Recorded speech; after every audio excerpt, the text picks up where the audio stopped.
Menjelang PRN 12 Sarawak, isu peluang pekerjaan buat anak muda terus jadi perbualan hangat. Bukan sahaja di kawasan bandar, para belia di kawasan di pinggir bandar seperti Dun Asajaya turut meluahkan isi hati mereka mengenai peluang pekerjaan di Dun tersebut. Asim Hassan di Kuching ada perkongsiannya. Asim, kongsikanlah cerita anak-anak muda di Sarawak.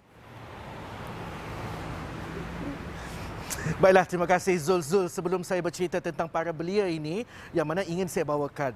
Menjelang pilihan raya negeri Sarawak, setiap parti tengah mengatur geraknya. Setiap kali saya bercakap tengah mengatur gerak. Yang mana Gabungan Parti Sarawak sendiri, penerusinya Tan Sri Abang Johiton Oping, kini dalam lawatan kerja ke beberapa daerah di seluruh Sarawak. Sebagai contoh, hari ini beliau berada di sebelah pagi berada di Betong dan sebelah petang berada di Seraman, dan besok beliau akan berada di Lundu pula bersama. Yang pasti kita akan bawakan segala apa-apa berita dan perkongsian di laman web Astro Awani dan astroawani.com. Dan Zul, berbalik kepada cerita para belia ini, peluang pekerjaan adalah menjadi isu utama atau topik utama yang hangat diperkatakan dalam kalangan belia. Dalam tinjauan saya yang saya lakukan di dua Dun sebenarnya, ya Zul, kalau orang kata di Dun Serian iaitu di Simuja dan juga di Tebedu, yang mana rata-rata para belia menyatakan kurangnya peluang pekerjaan hingga ramai anak-anak muda para belia di kawasan dua Dun itu beralih pergi ke sama ada ke Samarahan, Kuching, Sibu atau Miri.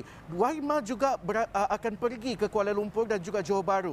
Tetapi semalam saya berada di Dun Asajaya untuk melihat, orang kata kita terjah Dun, kita meninjau keadaan di Asajaya itu dari segi pembangunan, infrastruktur jalan dan capaian internet dan sebagainya.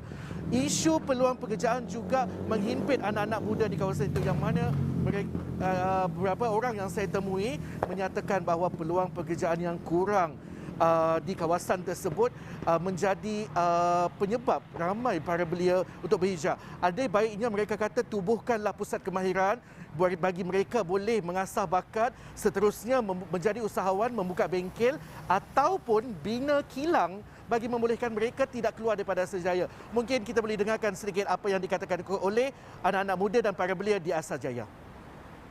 Sepatutnya lebih banyak peluang pekerjaan buka untuk macam budak-budak sekarang kan, banyak pergi Kuching sana, Semahan, yang pergi kerja kilang, kerja macam-macam lah, kerja kedai lah. Sini pun peluang pekerjaan kurang lah, sini pasal ni.